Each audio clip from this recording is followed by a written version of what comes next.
AtacamaScope is an edtech company that supports teachers and kids in the STEM education in the field of astronomy and science. It's because we live in the desert in Chile, which is one of the best sky that we have in the world to study different objects in the space. We have 3 technological tools. It's a software that combined with hardware. The software, you can control the telescopes located in Chile, move it from anywhere of the planet for yourself. That's why we are focusing kids to learn astronomy, because it's very fun, it's excited.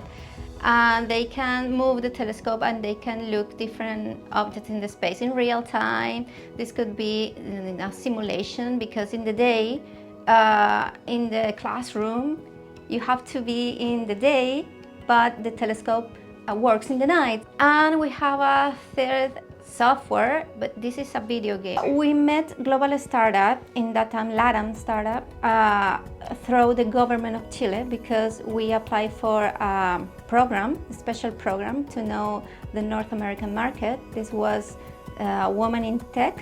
And when we end this program, we thought we have to be here. And finally we are here. Thank you for the support of Global, for Miriam and all her staff.